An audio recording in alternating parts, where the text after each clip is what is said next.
वरधरं विष्णुं शशिवर्णं चतुर्भुजं प्रसन्नवदनं ध्यायेत् सर्वविघ्नोपशान्तये। नारायणं नमस्कृत्य नरं चैव नरोत्तमं देवीं सरस्वतीं व्यासं ततो जयमुदीरये।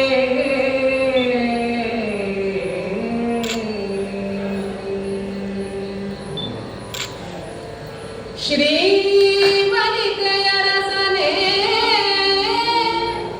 विमलराजीवपीठनपितने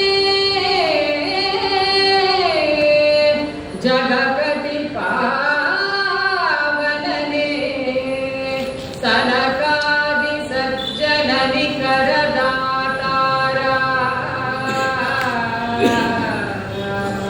रावणासुरवतना श्रवणसुधा विनूतन कथन कारणा रावणासुरवतन श्रवणसुधा विनूतन कथन कारणा काವುದು ಆನತ ಜನವ ಕಾವುದು ಆನತ ಜಗವ ಗದುಗಿನ ವೀರ ನಾರಾಯಣ ಗಜಮುಖನೇ मेरे ವೇಕದಂತನೇ ನಿಜ ಗುಣಾನ್ವಿತ ಪರಶುಧಾರನೇ ರಜತಗಿರಿ ಗೊಡೆಯನ ಕುಮಾರನೇ ವಿದ್ಯೆವಾರಿಧಿಯೇ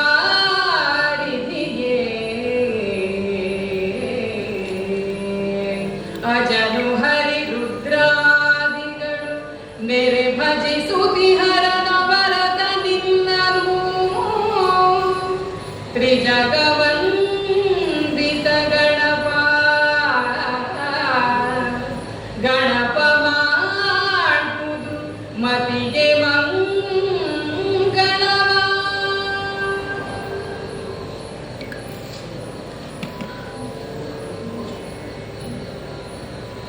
ಪರಮಧರ್ಮ ಶ್ರವಣ ಸೌಖ್ಯ ಗುಣರಸನಿರೇ ಬದರಿಯಲಿ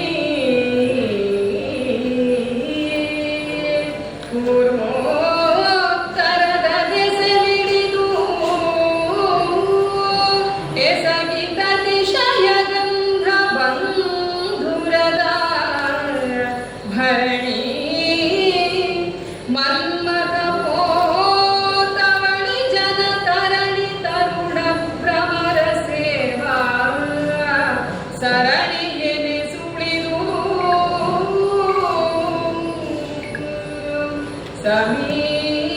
ಸಮೀರಣನು ಆ ಮಹಾದ್ರಿಯಲಿ ಸುಳಿದುದು.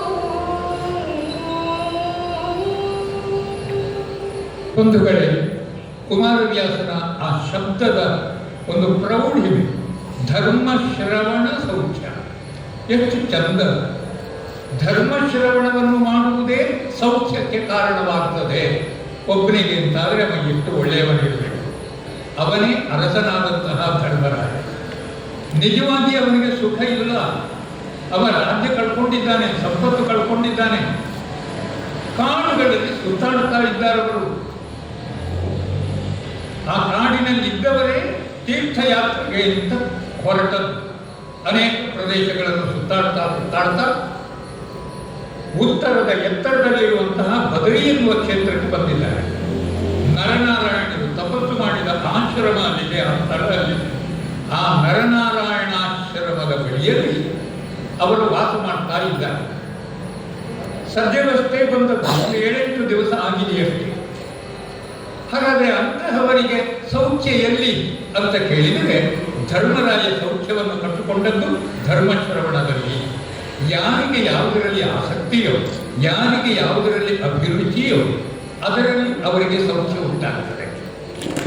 ಹಾಗಾದರೆ ಇಂತಹ ಸಾಹಿತ್ಯದ ಕಾರ್ಯಕ್ರಮಕ್ಕೆ ಮಂದಿ ಯಾಕೆ ಬರಲಿಲ್ಲ ಎನ್ನುವ ಪ್ರಶ್ನೆಗೂ ಅದೇ ಉತ್ತರ.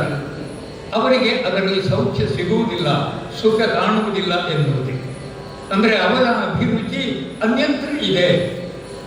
ಹಾಗಾದ್ರಿಂದ ಅಂತಹವರು ಬಂದರೂ ಅಷ್ಟೇ, ಯಾರಿಗದರಲ್ಲಿ ಸೌಖ್ಯ ಕಾಣ್ತದೆಯೋ ಅವರು ಮಾತ್ರ ಬಂದರೆ ಅದು ಒಳ್ಳೆಯದಾಗುವುದು. ಅಭಿರುಚಿ ಇದ್ದಾಗ ಮಾತ್ರ. ನಮ್ಮ ಬಿವಿ ಕಾರಂತರ ಹೆಸರಿನ ರಂಗಭೂಮಿ. ಹಾಗಾದರೆ ಅವರಿಗೆ ನಾಟಕವೇ ಅಭಿರುಚಿ, ನಾಟಕವೇ ಅವರಿಗಿರ್ಬೋದು, ಅದೇ ಅವರಿಗೆ ಸೌಖ್ಯ. ಅದನ್ನೇ ನೋಡಿ ಉಳಿದವರು ಬೇರೆ ಬೇರೆ ಬಗೆಯಲ್ಲಿ ಮಾತನಾಡಿಕೊಳ್ತಾರೆ. ಆದರೆ ಅದಕ್ಕೆ ಕಿವಿ ಕೊಡುವ ಹಾಗಿಲ್ಲ, ಕಿವಿ ಕೊಡಬೇಕು ಇಲ್ಲ.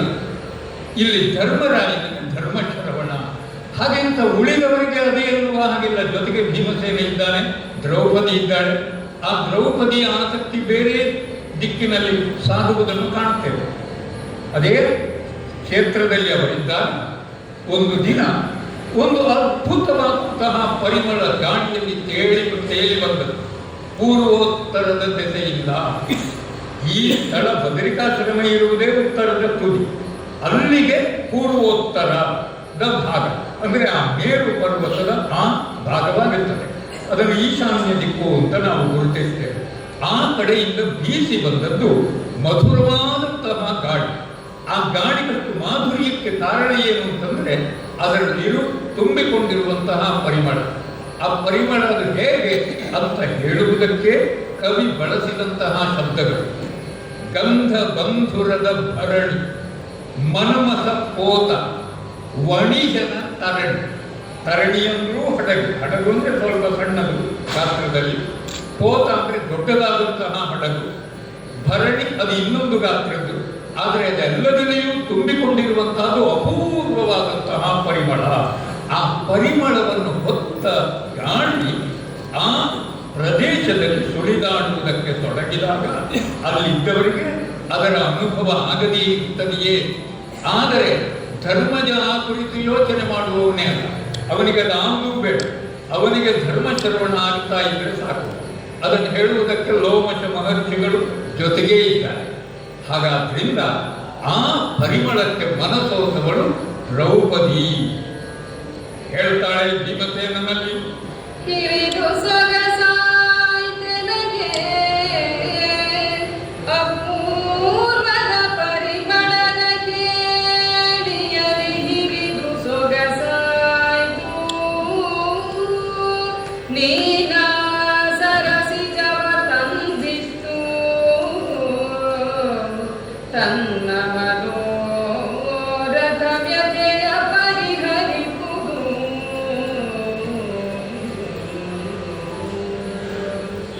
ಏನನು ಅಬುಜವದನೆಯ ಕುರುಳನು ಮುರಳಿತಿತ್ತಿದನು ತತ್ಸರಸಿ ಜಮತ ಹೆದೆನುತ ಕೊಂಡನು ನಿಜಗದಾಯುಧವ.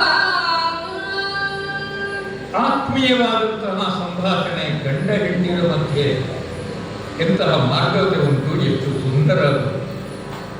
ತನ್ನ ಅಪೇಕ್ಷೆಯನ್ನು ವ್ಯಕ್ತಪಡಿಸುವಂತಹದ್ದು ದ್ರೌಪದಿ ಭೀಮನ ಮುಂಭಾಗದಲ್ಲಿ. ಭೀಮನಿಂದ ಈ ಕೆಲಸ ಆಗುತ್ತದೆ ಅಂತ ಅವಳು ಆಕರ್ಷಿತಳಾಗಿದ್ದಾಳೆ ಆ ಪರಿಮಳದಿಂದ. ಆದ್ದರಿಂದಲೇ ಅವಳ ಪಾಲಿಗೆ ಅದು ಪರಿಮಳದ ಒಂದು ಆಟವಾಗಿ ಬಿಟ್ಟಿದೆ. ಅದರ ಜೊತೆಗೆ ಪರಿಮಳದ ಕೇಳಿಯಲು ಹಿರಿದು ಸೊಗಸಾಯಿತು ಅಂದರೆ ಹೆಣ್ಣುಮಗುವಲ್ವೇ, ಅಭಿರುಚಿ ಅಂಥದ್ದಲ್ಲಿ ತನ್ನನ್ನು ಶೃಂಗರಿಸಿಕೊಳ್ಳುವುದರಲ್ಲಿ, ಚೆನ್ನಾಗಿ ಹೂ ಮುಡಿಯುವುದರಲ್ಲಿ, ಒಳ್ಳೆ ಧರಿಸಿಕೊಳ್ಳುವುದರಲ್ಲಿ, ಮತ್ತೆ ಗಂಧಮಾಲ್ಯಾದಿಗಳಲ್ಲಿ. ಹಾಗಾಗಿ ಅಪೂರ್ವ ಪರಿಮಳ ಬಂದಿದೆ ಅಂತಂದರೆ ಪರಿಮಳಕ್ಕೆ ಕಾರಣವಾದಂತಹ ಮೂಲ ಆ ಪುಷ್ಪ ಅದು ಹೇಗಿರಬಹುದು? ಅದು ಕಮಲ ಎನ್ನುವುದು ಸ್ಪಷ್ಟವೇ. ಅಂತಹ ಸರಸಿಜ ಅದೆಷ್ಟೋ ಅಪೂರ್ವವಾದದ್ದಾಗಿರಬೇಕು. ಅದನ್ನು ತಾನು ನೋಡಬೇಕು, ಅದನ್ನು ಪಡಿಬೇಕು, ಅದನ್ನು ಮುಡಿಬೇಕು ಎನ್ನುವ ಬಯಕೆ ಮನಸ್ಸಿನಲ್ಲಿ ಉಂಟಾಗಿದೆ. ಅದು ಕೇವಲ ಬಯಕೆ ಮಾತ್ರ ಅಲ್ಲ, ಮನೋರಥದ ವ್ಯಥೆಗೆ ಕಾರಣವಾಗಿದೆ. ಗಂಡನಾದವನ ಕೆಲಸ ಮಡದಿಯ ಈ ಬೇಸರವನ್ನು ದೂರ ಮಾಡುವಂತಹದ್ದೇ ಅಲ್ವೇ. ಆದ್ದರಿಂದ ಮನೋರಥ ವ್ಯಥೆಯನ್ನು ಪರಿಹರಿಸುವುದು ಅಂತ ದ್ರೌಪದಿ ಕೇಳಿದಾಗ ಭೀಮ ಬಾಯಿ ಬಿಟ್ಟು ಆದೀತು ಅಂತ ಹೇಳುವುದಿಲ್ಲ, ಸಮ್ಮತಿಸ್ತಾನೆ. ಹೇಗೆ ಎಂತಹ ಒಂದು ರೊಮ್ಯಾಂಟಿಕ್ ಸೀನ್ ನೋಡಿಯದು, ಅದು ಕೂಡ ಕುಮಾರವ್ಯಾಸನ ಭಾಷೆಯಲ್ಲಿ ಅದೆಷ್ಟು ಶಿಷ್ಟವಾಗಿದೆ ಅಂತಾದರೆ, ಭೀಮ ಸಮ್ಮತಿಸುವಂತಹ ಬಗೆ, ಅವಳ ಉರುಳು ನೇತಾಡ್ತಾ ಇದ್ದಂತಹ ಒಂದು ಕೂದಲು ಅದು ಮುಖದ ಗಾಳಿಯಿಂದಲಾಗಿ ಮುಂಭಾಗಕ್ಕೆ ಬಂದಿದ್ದು, ಅದನ್ನು ತನ್ನ ಬೆರಳಿನ ತುದಿಯಿಂದ ಬದಿಗೆ ಸರಿಸಿ ಒಂದು ಮುಗುಳು ನಗುತ್ತಾನೆ. ಅದರ ಜೊತೆಗೆ ತಲೆಯನ್ನು ಸ್ವಲ್ಪ ಸ್ಪಂದಿಸಿದ್ದಾನೆ, ತಲೆ ಅಲ್ಲಾಡಿಸಿದ್ದಾನೆ. ಅಂದರೆ ಈ ಕೆಲಸ ಆಗುತ್ತದೆ ಎನ್ನುವುದು ಸ್ಪಷ್ಟ. ಆದರೆ ಅದನ್ನು ನಾವು ಸ್ಪಷ್ಟಪಡಿಸಿದ ರೀತಿ ಅದಷ್ಟು ಚಂದ. ಬಿಗಿದು ಬತ್ತಳಿಕೆಯನು ಹೊಂದಾಯುಗದ ಖಡ್ಗಶರಾಸನವ ಕೊಂಡು ಅಗಧರದ ನೆನೆದು ಅನಿಲ ಸುಖ ಹೊರ ಬಂಟನ ಆಶ್ರಮವ ಬಗಿದು ಹೊಕ್ಕನರಣ್ಯವನು ಬೊಬ್ಬೆಗಳ ಬಿರುಬಿನ ಬಾಹು ಸತ್ವದ ವಿಗಳ ಭೀಮನ ಕಾಲು ದುಳಿ ಕಂಪಿಸಿತು ಕಾನನವ. ಕಾವ್ಯಶಕ್ತಿ ಎನ್ನುವಂತಹದ್ದು ವಿಜೃಂಭಿಸುವುದು ಇಂತಹ ಸಂದರ್ಭಗಳಲ್ಲಿ. ಕೇವಲ ಸ್ವಭಾವೋಕ್ತಿ ನುಡಿ, ಆ ಬೆರಳನ್ನ ತುದಿಯಿಂದ ಕೂದಲ ಸುಳಿಯನ್ನು ಸರಿಸುವಂತಹದ್ದು. ಆದರೆ ಅದರಲ್ಲಿರುವ ಅದ್ಭುತವಾದ ಸೌಂದರ್ಯ ಅದೇ ರೀತಿಯಲ್ಲಿ ಸ್ಪಷ್ಟವಾಗಿ ಹೇಳದೆಯೇ ಅದೆಷ್ಟನ್ನೂ ಧ್ವನಿಸಿ ಬಿಡುವಂತಹದ್ದು. ಗದಾಯುಧವನ್ನು ಕೈಗೆತ್ತಿಕೊಂಡಿದ್ದಾನೆ, ಅದರ ಜೊತೆಗೆ ವೀಣಾವೇಶದಿಂದ ಅವನು ಸಿದ್ಧನಾದಂತಹ ಬಗೆ, ಅದರಲ್ಲಿ ಒಂದು ಭರವಸೆಯನ್ನು ಕಾಣ್ತಾಳೆ ದ್ರೌಪದಿ. ಸೊಂಟಕ್ಕೆ ಸರಿಯಾಗಿ ಕಚ್ಚೆಯನ್ನು ತೆಗೆದು ಆ ಧನುರ್ಬಾಣಗಳು, ಹೊನ್ನಾಯುಗದ ಖಡ್ಗ, ಇದನ್ನೆಲ್ಲ ಅವ ತೆಕ್ಕೊಂಡು ನಿಂತಾಗಲಿ ಅವಳಿಗೆ ಆಶ್ವಾಸನೆ ಸಿಕ್ಕಿತು. ಇದನ್ನು ಖಂಡಿತ ತೆಗೆದುಕೊಂಡು ಬರ್ತಾನೆ ಭೀಮ. ಆದ್ದರಿಂದ ಮತ್ತೆ ಕ್ಷಣವೂ ತಳುವದೆ ಭೀಮ ಹೊರಟು ಬಿಟ್ಟಿದ್ದಾನೆ. ಭೀಮ ಹೊರಟ ಅಂತಾದರೆ ಹೊರಡುವ ಬಗೆಯೂ ಅದು ಭೀಮ ಬಗೆಯೇ. ಅಂದರೆ ಭೀಮನ ಹೆಜ್ಜೆಗಳು ಆ ರೀತಿ, ಅದು ಗಟ್ಟಿ ಗಟ್ಟಿ ಗಟ್ಟಿ ಹೆಜ್ಜೆಗಳು. ಯಕ್ಷಗಾನದ ತಾಳದಲ್ಲಾದರೂ ಕೂಡ ಒಂದೊಂದು ಆವೃತ್ತಿಗೊಂದು ಗಟ್ಟಿ ಹೆಜ್ಜೆ, ಆದರೆ ಭೀಮನ ಪ್ರತಿ ಹೆಜ್ಜೆಯೂ ಗಟ್ಟಿ. ಅವನ ಕಾಲುದುಳಿಗೆ ಇಡೀ ಕಾನನವೇ ಕಂಪಿಸಿ ಹೋಯಿತಂತೆ. ಅಲ್ಲಿದ್ದಂತಹ ಕಾಡು ಮೃಗಗಳು ಎಲ್ಲವುಗಳು ಕೂಡ ದೂರ ದೂರ ದೂರಕ್ಕೆ ಓಡಿ ಹೋಗಿದ್ದಾವೆ. ಬಿರಿದ ವಕ್ರಿಗಳು ಪರ್ವತಗಳೇ ಜರಿದು ಬಿದ್ದಿದ್ದಾವೆ. ಮಿಕ್ಕ ಮೃಗದಲ್ಲಿ ಶರಭ ಶಾರ್ದೂಲಂಗಳಿಲ್ಲ ವಿಲೋಚನಾಂತದಲ್ಲಿ ಮರಗಿದ ಮೃಗಗಿಗದ ಮಾತೆ ನರಸ ಭೀಮನದನಿಗೆ ಮೆಚ್ಚದೆ ಗಿರಿ ಗುಹೆಗಳೇ ಮಲದು ನಿಂದವು ದನಿಗೆ ದನಿ ಕೊಡುತ್ತ ಮಲೆತು ನಿಂದವು. ಭೀಮನ ಬೇಗ ಮತ್ತು ಬಾಯಿಗೆ ಹೋಗದೆ ಅದನ್ನು ಎದುರಿಸುವವನೇ ಇಲ್ಲ. ಗಟ್ಟಿಯಾಗಿ ಗರ್ಜನೆ ಮಾಡುವಾಗ ಪರ್ವತ ಕುಸಿಯುತ್ತದೆ ಅಂತ ಹೇಳ್ತಾರೆ. ಆ ಗರ್ಜನೆಯನ್ನು ಕೇಳಿ ಮತ್ತೆ ಆ ಪ್ರದೇಶದಲ್ಲಿ ಇನ್ನೊಂದು ಮೃಗವೋ ಗಿಗವೋ ಯಾವುದೂ ಅಲ್ಲಿ ಉಳಿಯುವುದಕ್ಕೆ ಸಾಧ್ಯ ಇಲ್ಲ, ಇರುವುದಕ್ಕಿಲ್ಲ. ಆದ್ದರಿಂದಲೇ ಎಲ್ಲಿಯವರೆಗೆ ಕಣ್ಣ ದೃಷ್ಟಿ ಹೋಗುತ್ತದೆಯೋ ಒಂದೇ ಒಂದು ಮೃಗ ನೋಡುವುದಕ್ಕೆ ಸಿಗುವುದಿಲ್ಲ. ಭೀಮನ ಮುಂಭಾಗದಲ್ಲಿ ಮರೆತು ನಿಲ್ಲುವವರೇ ಇಲ್ಲ. ಅಂದ್ರೆ ಇದಿರಿಸಿ ನಿಲ್ಲುವವರು ಇಲ್ಲುವ ಅಂತ ಕೇಳಿದ್ರೆ ಇದ್ದಾರೆ. ಯಾರದು ಗಿರಿ ಗುಹೆಗಳಂತೆ, ಆ ಗಿರಿಯಲ್ಲಿರುವ ಅಲ್ಲಲ್ಲಿ ನಿರ್ಮಾಣವಾಗಿರುವಂತಹ ಗುಹೆಗಳು, ಅವುಗಳು ಮಲೆತು ನಿಂತಿದ್ದಾವೆ. ಹಾಗಾದ್ರೆ ಭೀಮನನ್ನು ಎದುರಿಸಿ ನಿಲ್ಲುವ ಸಾಮರ್ಥ್ಯ ಅವರಿಗುಂಟೆ. ಎಂತಹ ಚಂದ ಉಂಟಲ್ಲಿ. ಆ ಗುಹೆಗಳಲ್ಲಿ ಪ್ರತಿಧ್ವನಿ ಮತ್ತೆ ಹಿಂದಕ್ಕೆ ಬರ್ತದೆ. ಭೀಮನ ಮಹಾಗರ್ಜನೆ ಪ್ರತಿಧ್ವನಿಸಿದಾಗ ಆ ಗಿರಿಗಳ ಗುಹೆಗಳಿಂದ ಅದು ಮತ್ತೆ ಹಿಂದಕ್ಕೆ ಅವನಿಗೆ ಬಂದು ಕೇಳಿಸುವ ಹಾಗೆ.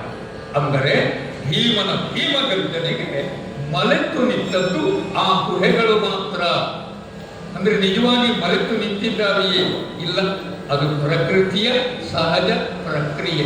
ಅದನ್ನೇ ಹೇಳಿದ್ದು, ಸ್ವಭಾವೋಕ್ತಿಯಲ್ಲಿರುವಂತಹ ಆ ಸೌಂದರ್ಯ ಅದನ್ನು ಇಲ್ಲಿ ತೋರಿಸಿದಂತಹ ಬಗೆ ಅಷ್ಟು ಚಂದ. ಅದು ಇರಲಿ. ಭೀಮ ಅದೇ ರೀತಿಯಲ್ಲಿ ನಡೆಯುತ್ತಾ ಮುಂದೆ ಸಾಗುತ್ತಾ ಇದ್ದಾನೆ. ದಟ್ಟವಾದ ಕಾನನಾದರೂ ಪರ್ವತದ ತಪ್ಪಲಲ್ಲಿದ್ದಾನೆ.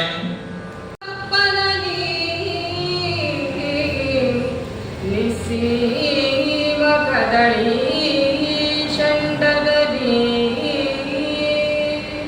ರಘುರಾಮ ನಾಮ ಸುಧಾಭಿಷೇಕ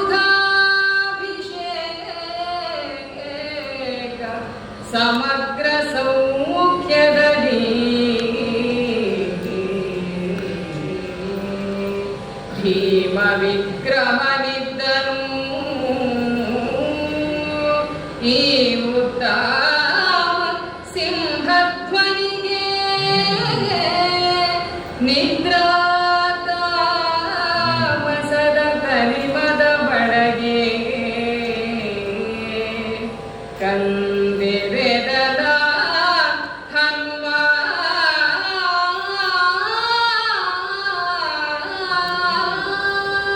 ಅದೇ ಮಹಾದ್ರಿಯ ತಪ್ಪಲಲ್ಲಿ ಇನ್ನೊಬ್ಬ ಭೀಮನಿದ್ದಾನೆ. ಇನ್ನೊಬ್ಬ ಭೀಮನೇ, ಹೌದು, ವಿಕ್ರಮದಿಂದ ಭೀಮ, ಭೀಮ ವಿಕ್ರಮನಿಂದ.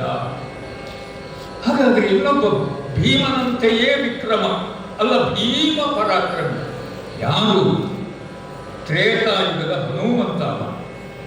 ಅವನೂ ಒಂದು ಸೌಖ್ಯದಲ್ಲಿ ಮುಳುಗಿದ್ದಾನೆ.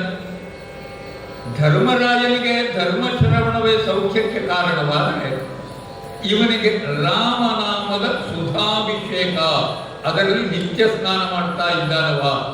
ಅಂದ್ರೆ ಅವನ ಮನಸ್ಸು ನಿತ್ಯ ಅದರಲ್ಲಿ ಮುಳುಗಿರ್ತದೆ, ಆ ಅಮೃತದಲ್ಲಿ.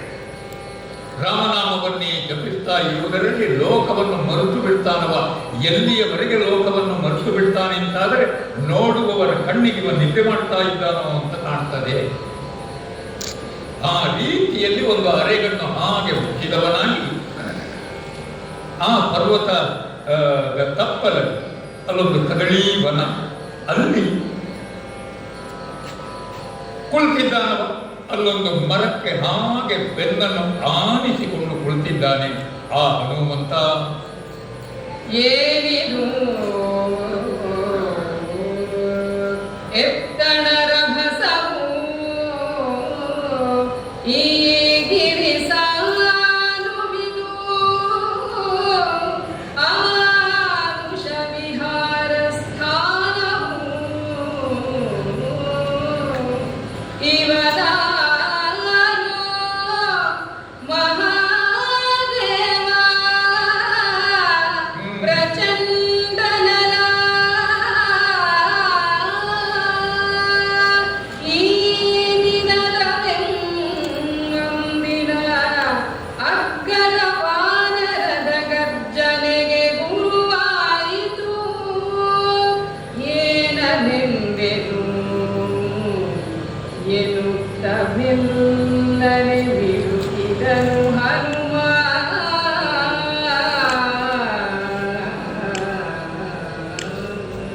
ಏನಿದೆತ್ತಣರ ಭಸ, ಹನುಮಂತನಿಗೆ ಆಗಮಿಸಬೇಕು ಅಂತಾದ್ರೆ ಅವನಷ್ಟು ವೇಗದವ ಇನ್ನೊಬ್ಬ ಇಲ್ಲ. ಮಹಾಪರಾಕ್ರಮಿಯುವ, ಅಸಾಧ್ಯವಾದ ಕರ್ಮಗಳನ್ನು ಮಾಡಿದವ ರಾಮಾಯಣದ ಕಾಲದಲ್ಲಿ. ಅಂತಹವನ ಕಣ್ಣನ್ನು ಪೂರ್ತಿಯಾಗಿ ಬಿಡಿಸುವ ಹಾಗೆ ಮಾಡಿದ್ದು. ಅವನ ಆ ತನಿ ನಿದ್ರೆಯನ್ನು ಕೂಡ ಒದ್ದೋಡಿಸಿದ್ದು ಅದು ಈ ಭೀಮನ ಭೀಮರವ. ಅದನ್ನು ಕೇಳಿದಾಗ ಅವನಿಗೆ ಕಂಡು ಹೋಯಿತು, ಏನಿದು? ಅಯ್ಯೋ, ಇದು ನಮ್ಮ ಹಿಂದಿನ ಯುಗದಲ್ಲಿ ನಾವೇನು ಕಂಡಿದ್ದೆಯೋ ನಮ್ಮ ವಾನರ ಆರ್ಭಟೆ, ಅದನ್ನು ಮೀರಿಸುವ ಹಾಗುಂಟು ಅಂತ ಕಂಡು ಹೋಯಿತಲ್ಲ.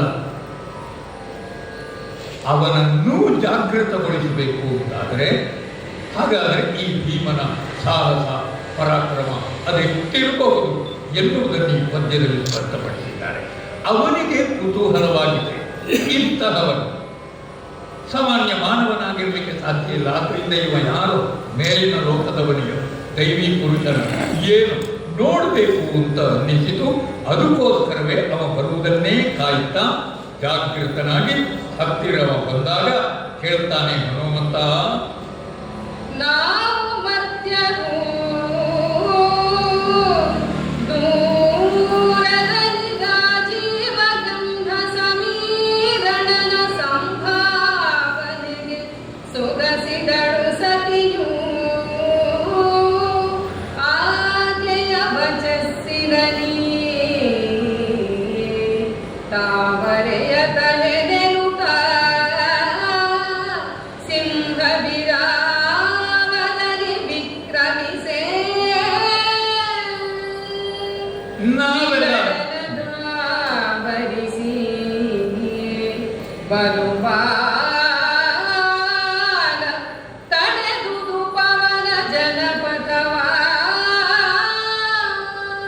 ಅಷ್ಟು ದೊಡ್ಡವರೆಲ್ಲ ಅಲ್ಲ ನಾವು ಅಂತ ಹೇಳ್ತಾನೆ ಭೀಮಸೇನ. ನೀನೇನು ಶೇಷರನೋ ಗಂಧರ್ವನೋ ಹೀಗೆಲ್ಲ ಕೇಳಿದಾಗ ನಾವು ಕೇವಲ ಮನುಷ್ಯರಪ್ಪ, ಮನುಷ್ಯರಾಗಿ ಮಾಡುವುದನ್ನೇ ನಾವು ಮಾಡ್ತಾ ಇದ್ದೇವೆ. ನಮಗೆ ಮನುಷ್ಯರಿಗೆ ಮಾನಸಿಕ ಸಂಬಂಧಗಳು ಅದುವೇ ನಮ್ಮನ್ನು ಕಟ್ಟಿ ಹಾಕಿರುವಂತಹದ್ದು. ಈ ಸಂಸಾರದಲ್ಲಿ ಹೆಂಡತಿಯ ಆಸೆಯನ್ನು ಈಡೇರಿಸದೇ ಇರುವುದಕ್ಕಾಗುವುದಿಲ್ಲ ಎಂತಹವನಿಗೆ ಆದ. ಆದ್ದರಿಂದ ನಮ್ಮ ಸತಿಯ ಬಯಕೆಯಂತೆ ಪೂರ್ವೋತ್ತರದಲ್ಲಿ ಎಲ್ಲಿಯೋ ಇರುವಂತಹ ಆ ಅಪೂರ್ವವಾದಂತಹ ಕಮಲದ ಪುಷ್ಪ ಹೂ ಅದನ್ನು ತರುವ ಉದ್ದೇಶದಿಂದ ನಾನು ಹೊರಟಿದ್ದೇನೆ. ಆದಷ್ಟು ಬೇಗನೆ ಅದನ್ನು ಕೊಂಡು ಹೋಗಿ ನನ್ನ ಮನಸ್ಸಿಗೆ ನಾನು ಕೊಡಬೇಕು.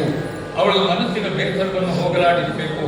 ಆದ್ರಿಂದ ನನಗೆ ಹೆಚ್ಚು ಸಮಯದಿಂದ ಇಲ್ಲಿ ನಿಂತು ನಿನ್ನ ಜೊತೆಗೆ ವ್ಯರ್ಥ ಮಾಡುವುದಕ್ಕೆ, ಅಂದರೆ ನನಗೆ ಸೌಖ್ಯ ಇರುವಂತಹದ್ದು ಹೆಂಡತಿಯ ಬಯಕೆಯನ್ನು ಈಡೇರಿಸುವಲ್ಲಿ. ಆದ್ರಿಂದ ನಾನು ಹೋಗ್ತೇನಪ್ಪ, ನಿನ್ನಲ್ಲೆಲ್ಲ ಮಾತಾಡುವುದಿಲ್ಲ ಅಂತ ಮತ್ತೆರಡು ಹೆಜ್ಜೆ ಮುಂದೆ ಇಟ್ಟಿದ್ದಾನೆ ಭೀಮ. ಆವಾಗ ಅವನಿಗೆ ಕಂಡದ್ದು ಆ ಕಪಿಯ ಬಾಲ, ಅದು ಅಡ್ಡವಾಗಿ ಇವನ ದಾರಿಗೆ ಮಲಗಿದ ಆಗುತ್ತದೆ. ಕಪಿ ಕುಳಿತದ್ದು ಬಡಿಯಲ್ಲಿರುವಂತಹ ಒಂದು ಮರಕ್ಕೆ ಬೆನ್ನಾಣಿಸಿ, ಆದರೆ ಕಪಿಗಳು ಕುಳಿತುಕೊಳ್ಳುವ ಮೊದಲು ತಮ್ಮ ಬಾಲವನ್ನು ತಮ್ಮ ಪೃಷ್ಠದ ಅಡಿಗೆ ಇಟ್ಟುಕೊಳ್ತಾರೆ. ಅಂದರೆ ತಮ್ಮ ಬಾಲದ ಮೇಲೆಯೇ ತಾವು ಕುಳಿತಿದ್ದೇವೆ. ಬಾಲ ಅವರಿಗಿಂತ ಒಂದಷ್ಟು ಮುಂದೆ ಅದು ಚಾಚಿರುತ್ತದೆ. ಈಗ ಭೀಮನಿಗೆ ಸಮಸ್ಯೆ ಆದದ್ದು ಇದನ್ನು ದಾಟುವುದು ಹೇಗಪ್ಪ? ದಾಟಿ ಹೋಗಬಾರದು, ಶಾಸ್ತ್ರವೇ ಹಾಗೆ ಹೇಳ್ತಾರೆ. ಒಬ್ಬನನ್ನು ದಾಟಿ ಆ ಕಡೆಗೆ ಹೋಗಬಾರದು ಅಂತ. ಆದ್ದರಿಂದ ಅದನ್ನು ಬದಿಗೆ ಸರಿಸಬೇಕಲ್ಲ. ಹೇಗೆ ಬದಿಗೆ ಸರಿಸೋಣ? ಗದೆಯ ಮೊನೆಯಲ್ಲಿ ನೂಕುತ್ತಾನೆ ಗದೆಯ ತುದಿಯಿಂದ ರೋಮದಲ್ಲಿ ಚಲಿಸಲು ಬಾಲ. ಒಂದು ರೋಮದಷ್ಟು ಅದು ಅಲುಗಾಡಲಿಲ್ಲ, ಆ ಕಡೆಗೆ ಹೋಗಲಿಲ್ಲ. ನೋಡಿದನು ಇದು ವಿಚಿತ್ರ ಬಲ ಎನ್ನುತ್ತ ನುಡಿಸಿದನು ಕಪಿವರನ. ಒದೆದಡೆ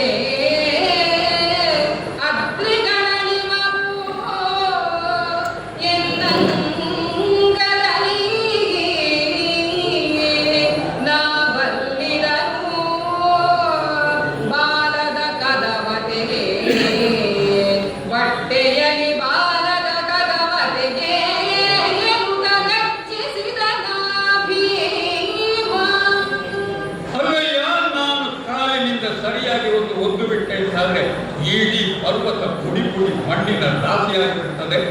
ಅಂತಹ ಅಸಾಧ್ಯ ಪರಾಕ್ರಮಿ ನಾನು ಹೇಳಿ, ಅಂತಹ ನನ್ನ ಮುಂಭಾಗದಲ್ಲಿ ನೀನು ಈ ಬಾಲವನ್ನು ಅಡ್ಡ ಇಟ್ಟುಕೊಂಡು ನನ್ನ ಮಾರ್ಗಕ್ಕೆ ಅವರೋಧವನ್ನುಂಟು ಮಾಡ್ತಾ ಇದ್ದೀನಿ. ಅದು ಕದವಾಗಿ ಬಿಟ್ಟಿದೆ, ನನಗೆ ತಡೆಯಾಗಿದೆ. ಅದನ್ನು ತೆಗೆದು ಬಿಡಯ್ಯ. ನಾವೆಲ್ಲ ಸಾಮಾನ್ಯರಲ್ಲ, ನಮ್ಮನ್ನು ಸಿಟ್ಟಿಗೆ ಬಿದ್ದು ಬೇಡ, ಬೇಗನೆ ಬೇಗನೆ ನಿನ್ನ ಬಾಲವನ್ನು ಹಿಂದೆ ತೆಗಿ ಅಂತ ಹೇಳ್ತಾರೆ. ಅದರ ಮಧ್ಯೆ ಚಂದ್ರನೋಡಿಯಲ್ಲಿ ಆ ಕವಿಯಲ್ಲಿ ಭೀಮ ಗದರಿಸುವುದು ಯಾಕೆ? ಆ ಗದೆಯ ತುದಿಯಿಂದ ಅದನ್ನು ದೂಡಿ ಆ ಕಡೆಗೆ ಸರಿಸಲಿಕ್ಕೆ ಅವ ಪ್ರಯತ್ನ ಮಾಡಿದ್ದಾನೆ.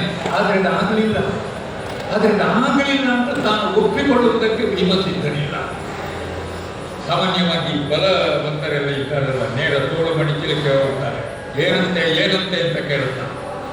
ಅವರು ತಮ್ಮ ಪ್ರಭಾವವನ್ನು ಇನ್ನೊಬ್ಬನ ಮೇಲೆ, ಮುಂದಿನವನ ಮೇಲೆ ಬೀರುವುದಕ್ಕೆ ಮಾತನಾಡುವುದೇ ದೊಡ್ಡ ಭಾಷೆಯಲ್ಲಿ, ಜೋರಿನಲ್ಲಿ. ಆದ್ರಿಂದ ತನ್ನ ಆ ಕ್ಷಣಿಕವಾದ ಒಂದು ಸಣ್ಣ ಅವಮಾನವನ್ನು ಅಡಗಿಸುವ ಪ್ರಯತ್ನವನ್ನು ಮಾಡ್ತಾ ಭೀಮ ಹೇಳಿ, ಗೊತ್ತಿಲ್ಲ ನಾವು ಯಾರು ಅಂತ ನಿನಗೆ, ತೆಗಿ ಅಪಾರ ತೆಗಿ ಅಂತ ಗದರಿಸಿದ್ದಾನೆ ಭೀಮ. ಭೀಮ ಗದರಿಸಿದ್ರೆ ಅಲ್ಲಿ ಇರುವುದು ಹನುಮಂತರು.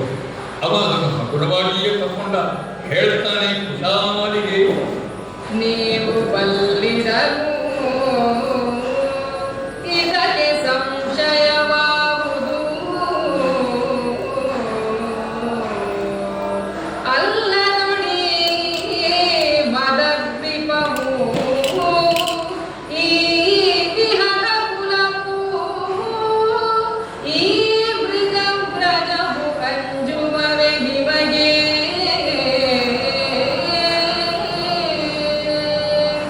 ನಾವು ವೃದ್ಧರು ನಮ್ಮ ಪಾದವ ನಾವು ಹದುಳಿಸಲಾರವಿಗಳು, ಈಗಳು ನೀವು ತೊಲಗಿಸಿ ವಿಜಯ ಮಾಡುವುದೆಂದನ ಹನುಮ. ಹೌದಪ್ಪ, ನೀವು ಬಲ್ಲಿದರೆ ಅದನ್ನು ನೀವೇನು ಬಾಯಿಯಿಂದ ಹೇಳಬೇಕೇ? ಇಲ್ಲ, ಅದಕ್ಕೆ ಪ್ರತ್ಯಕ್ಷ ಸಾಕ್ಷಿಯನ್ನೇ ನಾನು ಕೊಂಡುಕೊಂಡೆ. ಬಲ್ಲಿದನಲ್ಲದೆ ಹೋಗ್ತಾ ಇದ್ರೆ ಈ ರೀತಿಯಲ್ಲಿ ಮಗಯೇರಿದ ಆನೆಗಳು, ಹುಲಿ, ಕರಡಿ, ಕಾಡ್ಗೋಣಗಳು ಈ ರೀತಿಯದ ದಿಕ್ಕು ದೆಸೆಯಿಲ್ಲದೆ ಓಡುವುದಕ್ಕುಂಟೆ ನಿಮ್ಮ ಆಗಮನವಾದಾಗ. ಆದ್ರಿಂದ ನೀವು ಬಲ್ಲಿದರೆ ಹೌದು. ಏನು ಮಾಡುವ? ನಾವು ಅದಲ್ಲ, ಅದರ ಜೊತೆಗೆ ನಾವು ವೃದ್ಧರಾಗಿದ್ದೇವೆ. ಎಲ್ಲಿಯವರೆಗೆ ವೃದ್ಧರಾಗಿದ್ದೇವೆ? ನಮ್ಮ ಅಂಗಾಂಗಗಳನ್ನೇ ನಮಗೆ ಬೇಕಾದಂತೆ ಅಲುಗಾಡಿಸುವುದಕ್ಕೆ ಸಾಧ್ಯ ಆಗುವುದಿಲ್ಲ. ಅಕ್ಕೋ ನೋಡು, ಬಾಲ್ ಅಲ್ಲಿ ಕೆಳಗೆ ಬಿದ್ದಿದೆ, ಅದನ್ನೇ ಆ ಕಡೆಗೆ ಸರಿಸಬೇಕು ಅಂತ ನಾನು ಮನಸ್ಸು ಮಾಡಿದ್ರು ಅದಾಗ್ತಾ ಇಲ್ಲ, ಅಷ್ಟು ವಯಸ್ಸಾಗಿದೆ. ನೀನು ಸ್ವಲ್ಪ ಸಹಾಯ ಮಾಡಬಾರ್ದೆ? ನೀನೇ ಆ ಬಾಲವನ್ನು ಸ್ವಲ್ಪ ಎತ್ತಿ ಬದಿಗಿಟ್ಟು ಆಮೇಲೆ ನಿನ್ನ ದಾರಿಯಲ್ಲಿ ನೀನು ಸಾಗಬಹುದು ಅಂತ ಭೀಮಸೇನ ಒಂದು ಬಗೆಯ ಇವನ ಜೊತೆ ಒಂದು ಆಟ ಆಡುವಂತಹ ಉದ್ದೇಶವನ್ನು ಹೊಂದಿದ್ದಾನು ಎನ್ನುವ ಹಾಗೆ ಹೇಳ್ತಾ ಇದ್ದಾನೆ. ನೀನೇ ಅದನ್ನು ಎತ್ತಿ ಇಡಪ್ಪ ಅಂತ ಭೀಮನಿಗೆ ಹೇಳಿದರೆ ಭೀಮ ಎತ್ತುವ ಪ್ರಯತ್ನ ಮಾಡಿದ, ಆಗಲಿಲ್ಲ. ಮೊಣಕ ಊರಿ ಪೂರ್ಣ ಶಕ್ತಿ ಹಾಕಿದ, ಆಗಲಿಲ್ಲ. ಎರಡು ಗದೆಯನ್ನು ಹಿಡಿದು ಅದಕ್ಕೆ ಏನದು ದೊಡ್ಡ ದೊಡ್ಡ ಮರದ ತಿಮ್ಮಿಗಳನ್ನೆಲ್ಲ ಉರುಳಿಸುವುದಕ್ಕೆ ಹಾಕ್ತೇವಲ್ಲ, ಆ ರೀತಿಯಲ್ಲಿ ಬಾಲದ ಅಡಿಗೆ ಗದೆಯನ್ನು ಔಕಿ ಇಟ್ಟಿದ್ದಾನೆ ಭೀಮಸೇನ.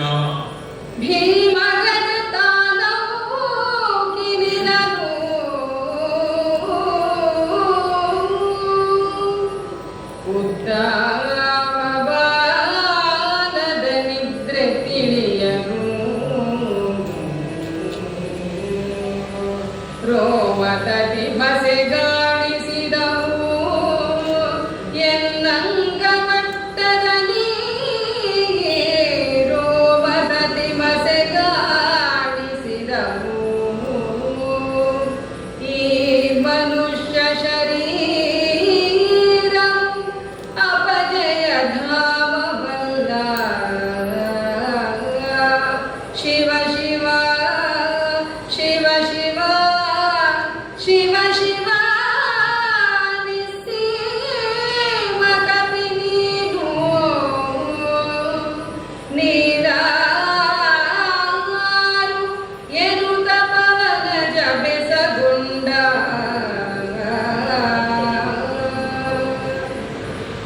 ಭೀಮಸೇನ ಗದೆಯನ್ನು ಹಾಕಿದ್ದಾನೆ ಬಾಲದಲ್ಲಿಗೆ. ಅದು ಭೀಮಗದೆಯೂ ಹೌದು. ಭೀಮಸೇನೆ ಹಾಕಿದಂತಹ ಗದೆ ಇಲ್ಲ, ಭೀಮಸೇನನ ಭೀಮಗದೆ ತಾನೌಕಿ ನಿಲ್ಲ ಅಡಿಗೆ ಹಾಕಿದ್ದಾನೆ. ಎಲ್ಲಿಗೆ ಹಾಕಿದ್ದಾನೋ ಅಲ್ಲೇ ನಿಂತು ಬಿಟ್ಟಿದೆ. ಹಾಕಿದ್ದು ಮಾತ್ರ ಬಿರುಸಿನಿಂದ, ಆಮೇಲೆ ಅದನ್ನು ಮೇಲೆ ಎತ್ತಲಿಕ್ಕೆ ಆಗಲಿಲ್ಲ ಅವನಿಂದ, ಅದು ನಿಂತೇ ಹೋಗಿದೆ. ಎಲ್ಲಿ ಹಾಕಿದ್ದಾನೋ ಅಲ್ಲಿಗೆ ಔಕಿ ನಿಂತುಕೊಂಡಿದೆ ಭೀಮಸೇನನಿಗೆ. ಬಾಲದ ನಿದ್ರೆ ಮಾತ್ರ ಒಂದಿಟ್ಟು ಕೂಡ ಬಿಟ್ಟು ಹೋಗಲಿಲ್ಲ. ಹನುಮಂತನ ನಿದ್ರೆ ಬಿಟ್ಟಿದೆ, ಅವ ಕಣ್ಣು ಬಿಟ್ಟಿದ್ದಾನೆ. ಆದರೆ ಬಾಲದ ನಿದ್ರೆ ಮಾತ್ರ ಅದು ಉತ್ತಮ ನಿದ್ರೆ, ಅದು ಸ್ವಲ್ಪ ದೊಡ್ಡ ಗಟ್ಟಿ ಗಾಢ ನಿದ್ರೆ. ಆದ್ದರಿಂದಲೇ ಅದು ಬಿಟ್ಟು ಹೊರಟು ಹೋಗಲೇ ಇಲ್ಲ. ಆಗ ಅಪಮಾನವನ್ನು ಅನುಭವಿಸುತ್ತಾನೆ ಭೀಮಸೇನ. ಎನ್ನ ಅಂಗುವಟ್ಟದಲ್ಲಿ ಮತಗಾಣಿಸಿತು, ನನಗೆ ಈ ರೀತಿಯಲ್ಲಿ ಸೋಲನ್ನು ಒದಗಿಸಿತಲ್ಲ. ಯಾವುದು? ಇವನ ರೋಮ, ಅಂದರೆ ಒಂದು ರೋಮವೂ ಕೂಡ ಅಲುಗಾಡಲಿಲ್ಲ ಭೀಮಸೇನನ ಬಾಲದ್ದು, ಹನುಮಂತನ ಬಾಲದ್ದು. ಈ ಕಪಿಯ ಬಾಲದ ರೋಮವೇ ನನ್ನನ್ನು ಸೋಲಿಸಿಬಿಟ್ಟಿತಲ್ಲ.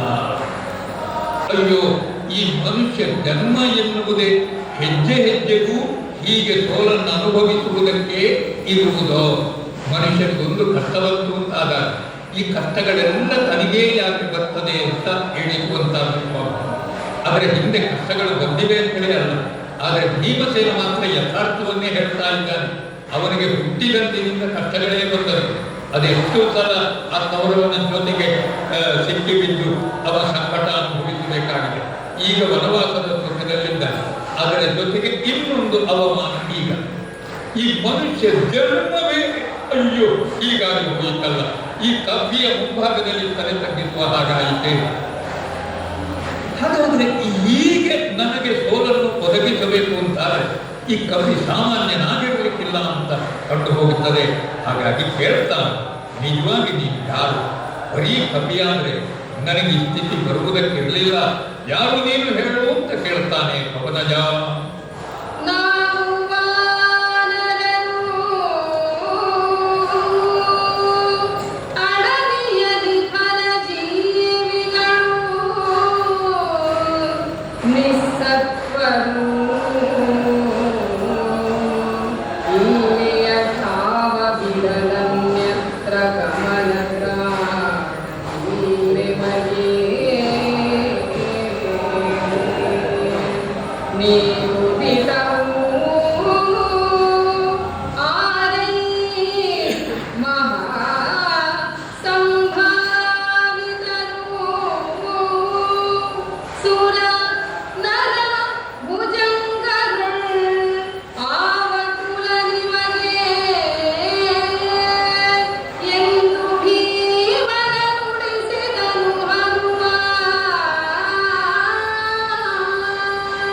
ಹನುಮಂತ ಸರಿಯಾಗಿ ಉತ್ತರ ಕೊಡುವುದಿಲ್ಲ. ಅವ ಮತ್ತೆ ತೇಲಿಸಿ ಬಿಡ್ತಾನೆ. ನಾವು ಬರೀ ಕಪಿಗಳು, ವೃದ್ಧರು, ಏನೋ ಆಗದವರು, ಅಶಕ್ತರು ಎನ್ನುವ ಹಾಗೆ. ಬದಲಾಗಿ ಹನುಮಂತನೇ ಮತ್ತೆ ಭೀಮನನ್ನು ಪ್ರಶ್ನಿಸ್ತಾನೆ. ನೀವು ಇಷ್ಟೆಲ್ಲ ಲಭ್ಯತ ಪರಾಕ್ರಮ ಇದನ್ನೆಲ್ಲ ಉಂಟು ಅಂತ ಹೇಳ್ತೀಯಲ್ಲ, ಹಾಗಾದ್ರೆ ನೀನು ಯಾರು? ಯಾವ ಮೇಲು ಲೋಕದವ? ಯಾಕೆ ಹಾಗೆ ಕೇಳ್ತಾನೆ ಹನುಮಂತ? ಅಂದ್ರೆ ಅದು ಶಾಸ್ತ್ರ. ಯಾವಾಗಲೂ ಪರಿಚಯವನ್ನು ಕೇಳ್ತಾನೆಯೋ ಕೇಳುವ ಮೊದಲು ತನ್ನ ಪರಿಚಯ ಹೇಳಬೇಕು ಎನ್ನುವಂಥದ್ದು. ಆದ್ದರಿಂದ ನಾನು ಇಂತಹವ, ತಾವು ಯಾರು ಹೇಳಬಹುದೇ? ತಮಗೆಲ್ಲ ಇದು ಇದು ನಮ್ಮ ಮನುಷ್ಯರ ಸಂಭಾಷಣೆಯ ಒಂದು ಕ್ರಮ, ರೀತಿ. ಆದರೆ ಭೀಮ ತನ್ನ ಕುರಿತು ಹೇಳಲಿಲ್ಲ. ಅವ ಹನುಮಂತನನ್ನು ಪ್ರಶ್ನಿಸಿದ. ಅವ ನೇರವಾಗಿ ತನ್ನ ಪರಿಚಯ ಹೇಳ್ತಾನೆ. ಹಾಗಾಗಿ ಮೊದಲು ನಿನ್ನ ಪರಿಚಯ ಹೇಳು ಎನ್ನುವ ಹಾಗೆಯೇ ಮತ್ತೆ ಪ್ರಶ್ನೆಯನ್ನಿಟ್ಟಿದ್ದಾನೆ ಹನುಮಂತ. ಅದಕ್ಕೆ ಭೀಮ ಹೇಳ್ತಾನೆ, ತನ್ನ ನಿಜವಾದ ಪರಿಚಯವನ್ನೇ ಹೇಳ್ತಾನೆ. ಹೇಗೆ?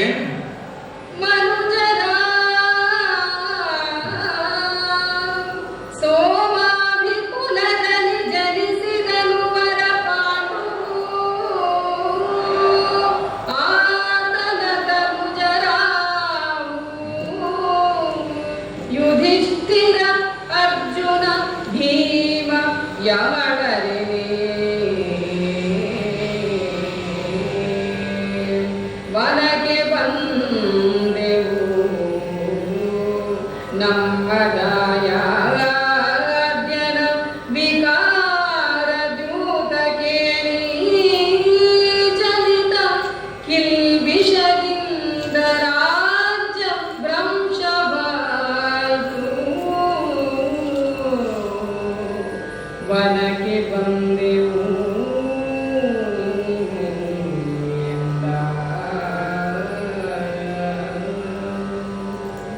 ಮೊದಲಂತೆಯೇ ತನ್ನ ಪರಿಚಯವನ್ನು ಹೇಳಿದ ಭೀಮಸೇನ ತನ್ನನ್ನು ಮಾತ್ರ ಅಲ್ಲ, ತಾವು 5 ಮಂದಿ ಪಾಂಡವರು ಕಾಡಿಗೆ ಬಂದಂತಹ ಕಾರಣವನ್ನು ಹೇಳ್ತಾನೆ.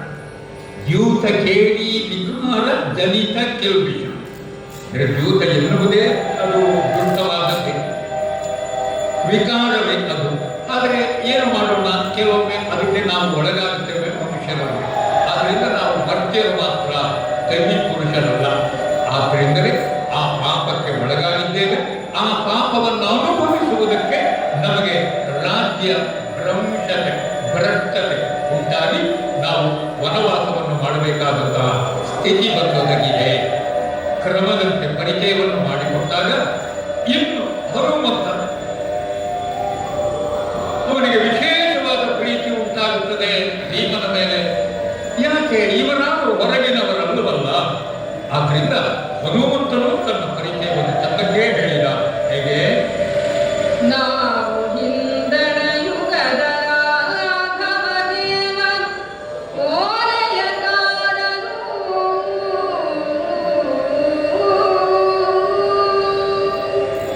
ರಾಘವ ದೇವನ ಓಲೆಯಕಾರರಾವು ಸುಗ್ರೀವ ಸಖ್ಯರು ಪವನರಿಂದಂಚನೆಗೆ ಜನಿಸಿದೆವು. ನಾವು ನಿನ್ನೊಡ ಹುಟ್ಟಿದರು ಸಂಭಾವಿಸಿತು ನಿಮ್ಮಿಷ್ಟವು. ಏನೇ ನಗುತ್ತಾ ಆಬೇಕೋದರನು ಎರಗಿದನು ಕರಿ ಹನುಮನಂದ್ರಿಯಲಿ ಎರಗಿದನು. ನಮ್ಮ ಸಂಸ್ಕೃತಿಯ ಮೂಲ ಬೇರೆ. ನಾವು ಸಂಬಂಧಗಳನ್ನು ಬೆಳೆಸುವುದಕ್ಕೆ ನೋಡ್ತೇವೆ. ಅಪರೂಪಕ್ಕೊಬ್ಬರು ಮಾತನಾಡಲಿಕ್ಕೆ ಸಿಕ್ಕಿದ್ರು ಅಂತಾದ್ರೆ ಅವರ ಜೊತೆಗೆ ಒಂದು ಹೆಸರು ಕೇಳ್ತೇವೆ, ಊರು ಕೇಳ್ತೇವೆ. ಮತ್ತೆ ಹಾಗಾದ್ರೆ ಇಂಥವರನ್ನು ಗೊತ್ತುಂಟ? ಹೌದಪ್ಪ, ಅವರಿಗೆ ನನ್ನ ಇಂಥವರನ್ನು ಮದುವೆ ಮಾಡಿಕೊಟ್ಟದ್ದು, ಅವರು ನನಗೆ ಹತ್ತಿರದ ಸಂಬಂಧ. ಓ, ಅವರು ನನಗೆ ಕೇವಲ ಭಾವ. ಹೀಗೆ ಸಂಬಂಧಗಳು. ಓ, ಹಾಗಾದ್ರೆ ನಾವು ಒಂದೇ ಅಂತಾಯಿತಲ್ಲ ಎನ್ನುವ ಮುಕ್ತಾಯಕ್ಕೆ ಬಂದು ಬಿಡ್ತೇವೆ. ಹನುಮಂತನು ಭೀಮನ ಜೊತೆಗೆ ಅದೇ ರೀತಿ ಸಂಭಾಷಣೆ. ನಾವು ಒಂದೇ ಅಂತಾಯ್ತಲ್ವೋ ಭೀಮಸೇನ? ಹಾಗಾದ್ರೆ ಏನು? ನಾವು ಅಂಜನಿಗೆ ವಾಯುವಿನಿಂದಾಗಿ ಜನಿಸಿದವರು. ಆದ್ರಿಂದ ನಾನು ವಾಯುಪುತ್ರ. ನಿನ್ನ ಬಗ್ಗೆ ಮಧ್ಯಮ ಪಾಂಡವನಾದ ನೀನು ಭೀಮಸೇನ ಕೇಳಿದ್ದೇನೆ ನಾನು. ನೀನು ವಾಯುವಿನ ಅನುಗ್ರಹದಿಂದಲೇ ತಾಯಿ ದೇವಿಗೆ ಜನಿಸಿದವರಂತೆ. ಹಾಗಾದ್ರೆ ನಮ್ಮೇಳುವರ ತಂದೆ ಒಬ್ಬನೇ ಅಂತಾದ ಮೇಲೆ ನಾವು ಒಂದೇ. ನಿಮ್ಮಿಷ್ಟವೇ ನಮ್ಮ ಇಷ್ಟ ಅಂತಾಗಿ ಹೋಯಿತು. ಅಂದ್ರೆ ನೀವು ಏನನ್ನು ಪಡೆಯಲು ಅದೇ ನಾವು ಅಲ್ಲ. ನಿಮಗೇನಾದರೂ ಕಷ್ಟಗಳು ಬಂತು ಅಂತಾದ್ರೆ ಅದು ನಮ್ಮ ಕಷ್ಟವೇ ಆಗಿ ಹೋಗ್ತದೆ. ನನ್ನನ್ನು ಬೇರೆಯವ ಅಂತ ಈಗ ತಿಳ್ಕೊಳ್ಬೇಕಾಗಿಲ್ಲ. ನಾನಿದ್ದೇನೆ ನಿನ್ನ ಜೊತೆಗೆ ಅಂತ ಹೇಳ್ತಾನೆ ಹನುಮಂತ. ಎಷ್ಟು ದೊಡ್ಡ ಮಾತು ಹೇಳ್ತಾನೆ. ಅವ ಪರಿಚಯ.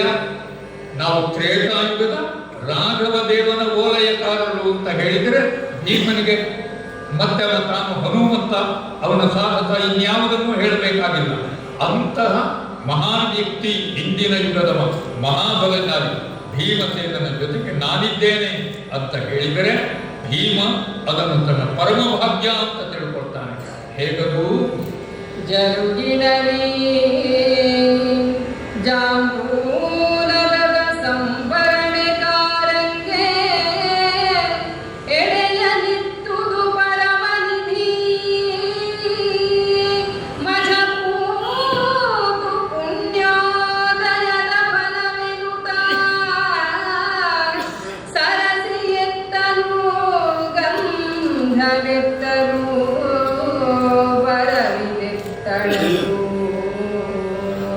ಇದೆತ್ತ ಘಟಿಸಿದುದು ಅರರೆ ಮಾರುತಿ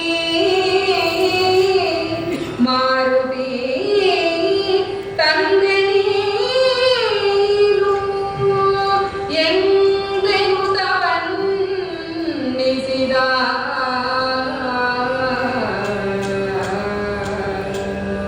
ಭೀಮನಿಗೆ ಮಹಾಸಂಭ್ರಮ. ಅವನಿಗೆ ನಂಬುವುದಕ್ಕೆ ಸಾಧ್ಯ ಆಗುತ್ತಾ ಇಲ್ಲ.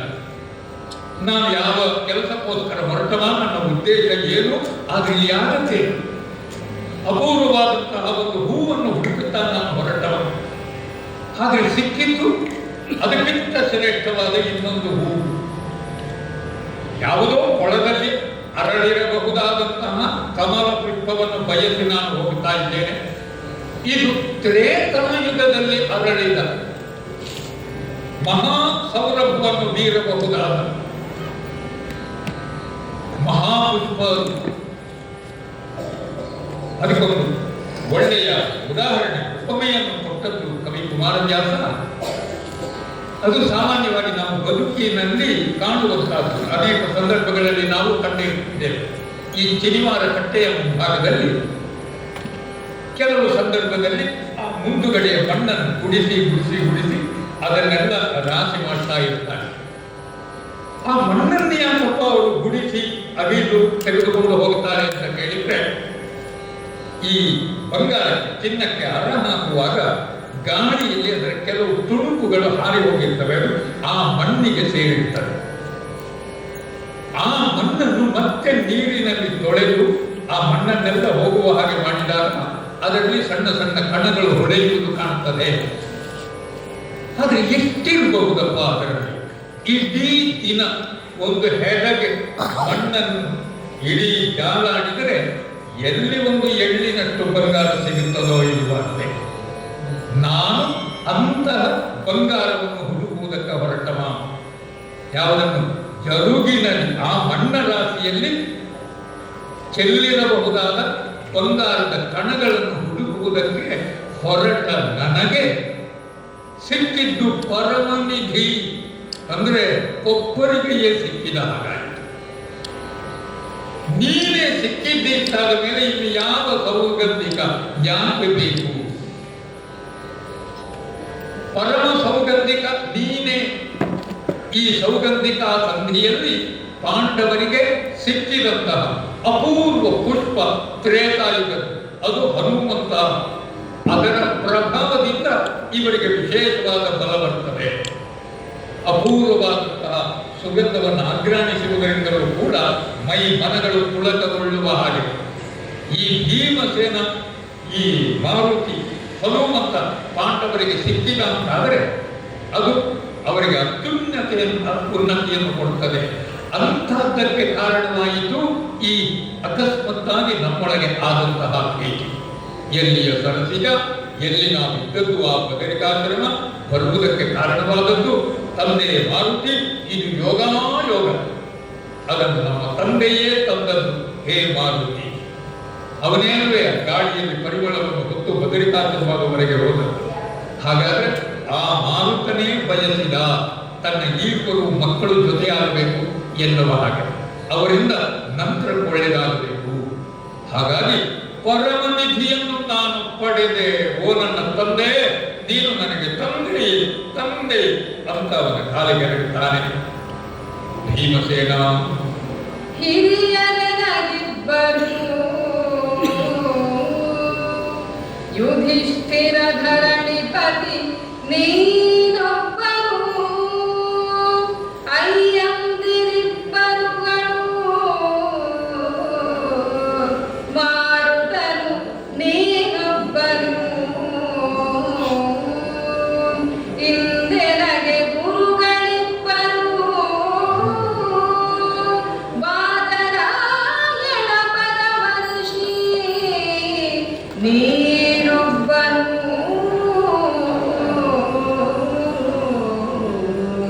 ಎಂದು ಪಚರಿಸಿದನು ಪವಮಾನನಂದನನು,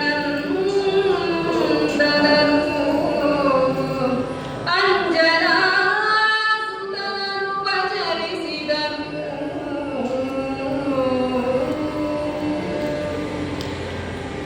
ಭೀಮಸೇನನ ಸುಂದರ ಚಿತ್ರ ಇಲ್ಲೊಂದು ಸಿಗುತ್ತದೆ.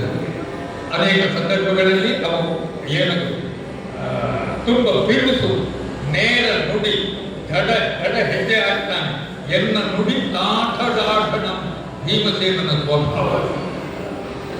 ಆದರೆ ಅದೇ ಭೀಮಸೇನ ಗುರು ಹಿರಿಯರಲ್ಲಿ ಎಂತಹ ಭಕ್ತಿಯನ್ನುಳ್ಳವ. ಅವ ಹನುಮಂತನಿಗೆ ಶರಣಾಗುವ ಬಗೆ ಹೇಗೆ? ಮೊದಲು ಆ ವೃದ್ಧ ವಾನರರನ್ನು ಕಂಡಾಗ ಭೀಮಸೇನ ಸಂಭಾಷಿಸಿದ ರೀತಿಗೂ ಈಗ ಶರಣಾಗುವ ಬಗೆಗೂ ಅದೆಷ್ಟು ವ್ಯತ್ಯಾಸ. ಈರುವರು ಹಿರಿಯರನ್ನು ಕಾಣ್ತಾ ಇದ್ದೇನೆ, ಒಬ್ಬ ಯುಧಿಷ್ಠಿರ, ಇನ್ನೊಬ್ಬ ನೀನು. ಅಂದರೆ ಹಿರಿಯರು ಆದರಣೀಯರು, ಗೌರವಕ್ಕೆ ಪಾತ್ರರಾದವರು, ಅಂತಹವರಿಗೆ ನಾವು ಯಾವತ್ತೂ ಕೂಡ ಬೆಲೆಯನ್ನು ಕೊಡಬೇಕು, ಅವರನ್ನು ಜೊತೆಗೆ ನಾವು ಇಟ್ಟುಕೊಳ್ಳಬೇಕು ಎನ್ನುವಂಥದ್ದು ನಮ್ಮ ಸಂಸ್ಕೃತಿ ಹೇಳುವುದು. ಆವಾಗ ಭಾಷಣದಲ್ಲಿ ನಾವು ಕೇಳಿದ್ದೇವಲ್ಲ, ಮನೆಯ ಹಿರಿಯರನ್ನೆಲ್ಲ ಜೊತೆಗೆ ಇಟ್ಟುಕೊಳ್ಳಬೇಕು ಅಂತ. ಆಗ ಕೇವಲ ನಮ್ಮ ತಂದೆ ತಾಯಿ ಮಾತ್ರ ಅಲ್ಲ, ಊರಲ್ಲಿರುವಂತಹ ಹಿರಿಯರು ನಮಗೆ ಆತ್ಮೀಯರಾಗಿ ಹಿತೈಷಿಗಳಾಗಿ ಇದ್ದಾರೆ ಅಂತ ಆದರೆ ನಾವೆಷ್ಟು ಧನ್ಯರು, ನಾವೆಷ್ಟು ಶ್ರೀಮಂತರು. ಹಲವು ಮಂದಿ ಸಲಹೆ ಕೊಡುವವರಿದ್ದಾರೆ, ಹಿತೈಷಿಗಳಿದ್ದಾರೆ ಎನ್ನುವ ಹಾಗೆ ಇಬ್ಬರು ಹಿರಿಯರಾದಿರಿ, ಇಬ್ಬರು ತಂದೆಯ ಸ್ಥಾನದಲ್ಲಿದ್ದೀರಿ. ಒಬ್ಬ ಅವ ತಂದೆ ಯಾರು? ಮಾರುತ ವಾಯುದೇವ. ಇನ್ನೊಂದು ನೀನು ನನಗೆ ತಂದೆಯ ಸ್ಥಾನದಲ್ಲಿ. ತ್ರೇತಾಯುಗದ ಹನುಮಂತ ನೀನು, ನಿನಗಿಂತ ದೊಡ್ಡವ ಇನ್ನಾಳು. ಆದ್ದರಿಂದ ನಿನ್ನಲ್ಲಿ ನಾನು ನನ್ನಪ್ಪ ಮಾರುತ ವಾಯುದೇವನನ್ನೇ ಕಾಣ್ತಾ ಇದ್ದೇನೆ. ಅದರ ಜೊತೆಗೆ ನನಗಿಬ್ಬರು ಅಣ್ಣಂದಿರ, ನನ್ನನ್ನು ನೋಡಿಕೊಳ್ಳುವುದಕ್ಕೆ, ನನ್ನ ಬದುಕಿಗೆ ಭದ್ರತೆಯಾಗಿ. ಒಬ್ಬ ನನ್ನ ಯುಧಿಷ್ಠಿರ, ಇನ್ನೊಬ್ಬ ನೀನು. ಅವ ಎಷ್ಟು ಆದರಣೀಯನೋ ಅಷ್ಟೇ ನೀನು ಕೂಡ.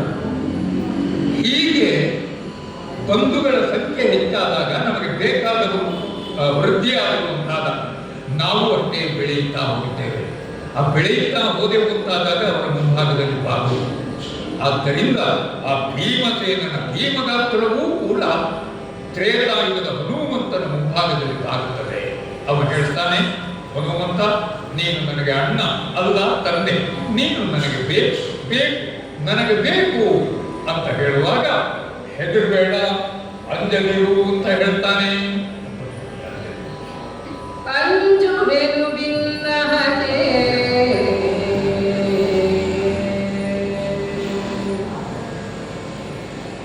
ಅಂಜರಿವು ನೀವಿನ್ನು ಮೆಚ್ಚಿಗೆ ನಂಜನಿಸುಣ ಸರಿಸುವೆನು ನಮ್ಮಂಜನ ದೇವಿಯರು ಕುಂತಿ ದೇವಿಯಾದರೆ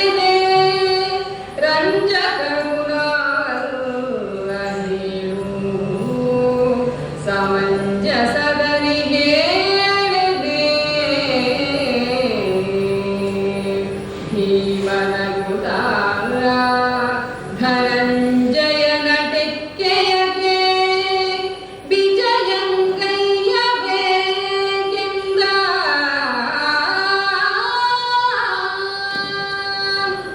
ಭೀಮಸೇನ, ನಾನಿದ್ದೇನಪ್ಪ, ನೀನು ನನ್ನ ತಮ್ಮನೇ. ಅಂಜನಾದೇವಿ ಯಾವತ್ತೋ ನನ್ನನ್ನು ಬಿಟ್ಟು ಮತ್ತೆ ದೇವಲೋಕಕ್ಕೆ ಹೋಗಿದ್ದಾರೆ. ಯಾವಾಗ ರಾಮಪಾದಕ್ಕೆ ನನ್ನನ್ನು ಸಮರ್ಪಿಸಿದ ಮೇಲೆ, ಕಳುಹಿಸಿದ ಮೇಲೆ, ಅವಳು ಹೊರಟು ಹೋದ ಮೇಲೆ ರಾಮನೇ ನನಗೆ ಸರ್ವಸ್ವವಾಗಿಲ್ಲ. ಆದರೆ ಈಗ ನನಗೆ ಹೊಸದೊಬ್ಬಳು ತಾಯಿ ಸಿಕ್ಕಿದಳು. ಕುಂತಿದೇವಿ ಅಂಜನಾದೇವಿಯಾದರಳೆ. ಅವಳನ್ನು ನಾನು ಅಂಜನಾದೇವಿ ನನ್ನ ತಾಯಿ ಅಂತ ನಾನು ಕಾಣ್ತೇನೆ. ಅವಳು ನನಗೆ ತಾಯಿ. ಹಾಗಾಗಿ ಯಾವ ಅಂಜಿಕೆ ಬೇಡ ಭೀಮಸೇನ, ನಿನ್ನ ಕೇವಲ ಅಣ್ಣ ಅಂತಲೇ ನನ್ನನ್ನು ತಿಳಿ. ನೀನು ಏನನ್ನು ಬಯಸ್ತೀಯೋ ನನ್ನಿಂದ ಅದನ್ನು ನಾನು ಮಾಡುವುದಕ್ಕೆ ಸಿದ್ಧನಾಗಿದ್ದೇನೆ. ಏನಾಗಬೇಕು ಹೇಳು, ಎಂದೆಲ್ಲಿ ಹೇಳಿಬಿಡುವುದಷ್ಟು ಮನಸ್ಸಿನ ಒಳಗೆ ಇಟ್ಟುಕೊಳ್ಬೇಕು ಅಂತ ಹೇಳಿದಾಗ ಭೀಮಸೇನನಿಗೆ ಆ ಕ್ಷಣಕ್ಕೆ ಪ್ರೇರಣೆ ಬರ್ತದೆ. ಏನದು ಪ್ರೇರಣೆ? ಅರ್ಜುನನ ರಥಕ್ಕೆ ತನಗೋಸ್ಕರ ಕೇಳಲಿಲ್ಲ ಭೀಮಸೇನ, ತನ್ನ ತಮ್ಮನಿಗೋಸ್ಕರ ಕೇಳ್ತಾನೆ. ಭೀಮಸೇನಿಗೂ ಗೊತ್ತಿದೆ, ಎದುರಿಗೆ ಎಷ್ಟೇ ಸಂದರ್ಭಗಳಲ್ಲಿ ಹೇಳಿಕೊಳ್ಳಲಿ ಅರ್ಜುನ ಏನು ಎನ್ನುವಂತಹದ್ದನ್ನು ತಿಳ್ಕೊಂಡಿದ್ದಾನೆ. ಮೇಲಾಗಿ ವನವಾಸಕ್ಕೆ ಬಂದ ಸಂದರ್ಭದಲ್ಲಿ ಧರ್ಮರಾಯ ಕೆಲವರನ್ನು ಕಳುಹಿಸಿದ್ದಾನೆ. ಹಸ್ತಿನಾವತಿಯಲ್ಲಿ ಹೇಗೆ ಉಂಟು ವ್ಯವಸ್ಥೆ ಅಂತ ನೋಡಿಕೊಂಡು ಬರುತ್ತಾರೆ. ಹಾಗೆ ಹೋಗಿ ಬಂದವರು ಹೇಳಿದ್ದು, ನಿಮ್ಮ ರಾಜ್ಯ ಸಂಪತ್ತನ್ನೆಲ್ಲ ಕಿತ್ತುಕೊಂಡ ಮೇಲೆ ಆ ಸಂಪತ್ತನ್ನೇ ಪ್ರಜೆಗಳಲ್ಲಿ ಹಂಚುತ್ತಾ ಇದ್ದಾನೆ ಕೌರವ. ಯಾಕೆ? ಪ್ರಜೆಗಳ ಸಮರ್ಥನೆಯನ್ನು ಪಡೆದುಕೊಳ್ಳುವುದಕ್ಕೆ, ತಾನೊಬ್ಬ ಉತ್ತಮನಾದಂತಹ ರಾಜ ಅಂತ ತೋರಿಸಿಕೊಳ್ಳುವುದಕ್ಕೆ, ಅವರ ಸಮರ್ಥನೆಯನ್ನು ಪಡೆಯುವುದಕ್ಕೆ, ಅವರ ಬೆಂಬಲವನ್ನು ಪಡೆಯುವುದಕ್ಕೆ. ಹಾಗೆ ಕೌರವ ಬೆಂಬಲವನ್ನು ಪಡೆದುಕೊಳ್ಳುವುದಕ್ಕೆ ಅಡ್ಡದಾರಿಯನ್ನು ಈ ರೀತಿಯಲ್ಲಿ ಅವಲಂಬಿಸಿಕೊಂಡಿದ್ದಾನೆ. ಆಗ ಭೀಮಸೇನ ಹೇಳ್ತಾನೆ, ದ್ರೌಪದಿಯ ಮೊದಲಾದವರು ಹೇಳ್ತಾರೆ, ಅದಕ್ಕೆ ಅವಕಾಶ ಕೊಡಬಾರದು, ಈಗಲೇ ಹೋಗೋಣ, ಹೋಗಿ ಕೌರವರನ್ನು ನಾಶ ಮಾಡೋಣ ಅಂತ ಹೇಳಿದಾಗ ಧರ್ಮರಾಯ ಧೌಮ್ಯಾದಿ ಮುನಿಗಳು ಹೇಳ್ತಾರೆ, ಕಾಲ ಬರಲಿಲ್ಲ, ಈಗ ಅವರನ್ನು ಸೋಲಿಸಿಕೊಂಡು ಸಾಮರ್ಥ್ಯ ನಮ್ಮಲ್ಲಿಲ್ಲ, ಅದನ್ನು ನಾವು ಸಂಪಾದಿಸಿಕೊಳ್ಳಬೇಕು. ಅದಕ್ಕೋಸ್ಕರ ಅರ್ಜುನನನ್ನು ಇಂದ್ರಕೀಲಕಕ್ಕೆ ಕಳುಹಿಸಿತು, ಶಿವನ ತಪಸ್ಸನ್ನು ಮಾಡುವುದಕ್ಕೆ. ಅರ್ಜುನ ಆ ಕಡೆಗೆ ಹೋಗಿದ್ದಾನೆ, ಅವ ಹಿಂದೆ ಬರಲಿಲ್ಲ. ಅದೇ ಹೊತ್ತಿನಲ್ಲಿ ಭೀಮಸೇನನ ಪ್ರಯಾಣ ಈ ರೀತಿಯಲ್ಲಿ ಪೂರ್ವೋತ್ತರ ದಿಸೆಯ ಕಡೆಗೆ ತ್ರೇತಾಯುಗದ ಹನುಮಂತ ಸಿಕ್ಕಿದಾಗ ಇದು ಇನ್ನೊಂದು ಬಲವಲ್ಲೇ. ಹಾಗಾದರೆ ಈ ಬಲ ಪಾಂಡವರಿಗೆ ಸಿಗಬೇಕಾದ್ದು ಹೇಗೆ, ಯಾವ ರೀತಿಯಲ್ಲಿ? ಅರ್ಜುನ ಕಪಿಧ್ವಜನಿದ್ದಾನೆ, ಕಪಿಯ ಸಂಕೇತವನ್ನು ಮಾತ್ರ ಹಾಕಿಕೊಂಡಿದ್ದಾರೆ. ಆ ಸಂಕೇತದ ಸ್ಥಾನದಲ್ಲಿ ಆ ಕಪಿಯೇ ಬಂದು ಕುಳಿತರೆ, ಮಹಾಕವಿ ಹನುಮಂತನೇ ಇದ್ದರೆ ಅದು ಎಂತಹ ವಜ್ರ ನಮಗೆ. ಆದ್ದರಿಂದ ನನ್ನ ತಮ್ಮ ಅರ್ಜುನನ ತೆಕ್ಕೆಯಲ್ಲಿ ಧ್ವಜದ ಕಂಬದಲ್ಲಿ ಬಂದು ಕುಳಿತುಕೊಳ್ಳಬೇಕು. ಅಣ್ಣ, ಸ್ವಾಮಿ, ತಂದೆ ಅಂತ ಶರಣಾಗಿದ್ದಾನೆ. ಆದೀತು ವಯಸ್ಸಲೆ ಅಷ್ಟೇ ಅಲ್ಲವೇ, ಆದೀತು ಭೀಮಸೇನ, ನನ್ನ ತಮ್ಮನೇ ನೀನು ಹೋಗು, ನನ್ನ ಏನು ಅತ್ತಿಗೆ ನಿನ್ನ ಹೆಂಡತಿ ಏನು ಕೇಳಿದ್ದಾಳ ಆ ಹೂವನ್ನು ಹೋಗಿ ತಕೊಂಡು ಬಾ, ಅವಳಿಗೆ ಸಮಾಧಾನ ಆಗಲಿ, ನಾನು ಬರಬೇಕಾದ ಸಮಯಕ್ಕೆ ಸ್ಮರಿಸಿದಾಗ ಬರ್ತೇನೆ ಅಂತ ಭರವಸೆ ಕೊಟ್ಟು ಆ ಕ್ಷಣಕ್ಕೆ ಅಲ್ಲಿಂದ ಮಾಯವಾಗುತ್ತಾನೆ ಹನುಮಂತ. ಆಶ್ಚರ್ಯವಾಗಿ ಕಾಣ್ತದೆ ಭೀಮಸೇನನಿಗೆ, ನಿಜವಾಗಿಯೂ ಆಶ್ಚರ್ಯವೇ. ಸೌಗಂಧಿಕ ಸಂಧಿ ಎನ್ನುವುದು ಇಲ್ಲವಾದರೆ ಕಾಡಿನಲ್ಲಿ ಎಲ್ಲಿಯೋ ಕಾಣದ ಹೂವನ್ನು ನೋಡಬೇಕು, ಅದನ್ನು ತಕ್ಕೊಂಡು ಬಾ ಅಂತ ಮಡದಿ ದ್ರೌಪದಿ ಆಸೆ ಪಡುವುದೇನು, ಭೀಮ ಅದಕ್ಕೋಸ್ಕರ ಹೋಗುವುದೇನು. ಈ ಹನುಮಂತನಂತ ವ್ಯಕ್ತಿಯ ಜೊತೆಗೆ ಆಗುವ ಭೇಟಿ, ಅದರಿಂದ ಆಗುವ ಲಾಭ. ಹಾಗಾದ್ರಿಂದ ನಿಜವಾದ ಸೌಗಂಧಿಕ ಸಂಧಿ ಅಲ್ಲಿ ಪ್ರಾಪ್ತವಾದದ್ದು ಈ ಹನುಮಂತ. ತ್ರೇತಾಯುಗದ ಬಲ, ತ್ರೇತೆಯೂ ಅಲ್ಲ, ಅದಕ್ಕಿಂತಲೂ ಮೊದಲಿನವನೇ ಹನುಮಂತ. ಅಂದರೆ ಯುಗದ ಸನಾತನ ಸಂಸ್ಕೃತಿ ಧರ್ಮದ ಬಲ ಪಾಂಡವರಿಗಿತ್ತು. ಧರ್ಮ ಶ್ರವಣ ಸೌಖ್ಯ, ಧರ್ಮದ ಪ್ರತೀಕ ಹನುಮಂತ. ನೋಡಿ ಆ ಸೌಖ್ಯ ಯಾವ ರೀತಿಯಲ್ಲಿ ಒದಗಿ ಬಂತು ಪಾಂಡವರ ಪಾಲಿಗೆ. ಧರ್ಮರಾಯ ಅಷ್ಟೂ ಪುರಾಣ ಶ್ರವಣ ಮಾಡಿದ್ದು ಒಳ್ಳೆಯದಾಯಿತು. ಅದನ್ನು ಯಾರು ಸೌಖ್ಯ ಅಂತ ತಿಳಿಯುತ್ತಾರೋ ಅವರಿಗೆ ಮಾತ್ರ ಅದರ ಪ್ರಯೋಜನ ಸಿಗುತ್ತದೆ. ಸಾಹಿತ್ಯದಲ್ಲಿ ಸೌಖ್ಯವನ್ನು ನಾವೆಲ್ಲ ಕಾಣ್ತಾ ಇದ್ದೇವೆ, ಅದರ ಪ್ರಯೋಜನವನ್ನು ನಾವು ಖಂಡಿತ ಕಾಣ್ತೇವೆ. ಸಾಹಿತ್ಯವೂ ಕೂಡ ಕೆಲವರು ಹೇಳುವ ಹಾಗೆ ಅದೊಂದು ದರ್ಶನವೇ. ಅದೊಂದು ದರ್ಶನ, ಕೇವಲ ಮನರಂಜನೆ ಅಲ್ಲ. ದರ್ಶನ ಎನ್ನುವುದು ಮನುಷ್ಯನಿಗೆ ಆತ್ಯಂತಿಕವಾಗಿ ಏನನ್ನು ಬಯಸ್ತಾನೋ ಅದಕ್ಕೆ ಕಾರಣವಾದದ್ದು. ಸಾಹಿತ್ಯ ಅದನ್ನೂ ಕೊಡುತ್ತದೆ. ಬ್ರಹ್ಮಾನಂದ ಸಹೋದರ ಅಂತ ಕರೆಯುತ್ತಾರಲ್ಲ, ಕೆಲವರು ಅದನ್ನು ಒಪ್ಪುವುದಿಲ್ಲ, ಅದು ಬ್ರಹ್ಮಾನಂದವೇ ಅಂತ ಹೇಳ್ತಾರೆ. ಅದಾಗಲಿ. ಹಾಗೆ ಒಂದು ವಿಶೇಷ ಅಪರೂಪದ ಸಂದರ್ಭದಲ್ಲಿ ಈಗ ಕಾವ್ಯವಾಚನ ವಿಶೇಷ ಸಮಯ ನಮಗೆ ಸಾಕಷ್ಟು ಸಿಗಲಿಲ್ಲ. ಇನ್ನೊಮ್ಮೆ ಯಾವತ್ತಾದರೂ ಮಾಡುವುದು ಇವತ್ತೇ ಆಗಬೇಕು ಅಂತ ಏನು, ನೀವು ಇದ್ದೇವೆ, ನಾವು ಇದ್ದೇವೆ, ದೇವರ ಅನುಗ್ರಹ ಮಾಡಿದೆ. ಕೇಳಿದ ನಿಮಗೂ ಹೇಳಿದ ನಮಗೂ ಕಾವ್ಯದ ಆರಾಧನೆ ಮೂರ್ತಿ ಸರ್ವ ಮಂಗಲವನ್ನು ಅನುಗ್ರಹಿಸಬೇಕು ಪ್ರಾರ್ಥಿಸುತ್ತೇನೆ. ಧನ್ಯವಾದಗಳನ್ನು ಸಮರ್ಪಿಸುತ್ತೇನೆ. ನಮಸ್ಕಾರ. ವೇದ ಪುರುಷನ ಸುತನ ಸಹೋದರನ ಮೊಮ್ಮಗನ ಮಗನ ತಡೋದರಿಯ ಮಾತುಡನ ಭಾಗದನು ಅಟುಳ ಭುಜಬರದಿ ಕಾಲಿಗೆ ನಿಧನ ಅಣ್ಣನ ವ್ಯಯನಾದಿನಿಯ ಜಠರದಲ್ಲಿ ಜನಿಸಿದನಾಗಿ ಮೂರುತಿ ಸಲ ಹೊಗನುಗಿನ ವೀರ ನಾರಾಯಣ. ವೇದ ಪುರುಷನ ನಾರಾಯಣನ ಸುತನ ಬ್ರಹ್ಮನ ಸುತನ ವಸಿಷ್ಠನ ಸಹೋದರನ ನಾರದನ ಮೊಮ್ಮಗನ ಇಂದ್ರನ ಮಗನ ಅರ್ಜುನನ ತಡೋದರಿಯ ಸುಭದ್ರೆಯ ಮಾತುಡನ ಕಂಸನ ಮಾವನನು ಜರಾಸಂಧನನು ಅತುಳ ಭುಜ ಬಲದಿ ಕಾದಿಗೆ ನಿಧನ ಭೀಮನ ಅಣ್ಣನ ಯುಧಿಷ್ಠಿರನ ಅವ್ವೆಯ ಕುಂತಿಯ ನಾದಿನಿಯ ದೇವಕಿಯ ಭುವನದಲ್ಲಿ ಜನಿಸಿದ ಅನಾದಿ ಮೂರುತಿ ಸಲಹೋ ಗರುಗಿನ ವೀರ ನಾರಾಯಣ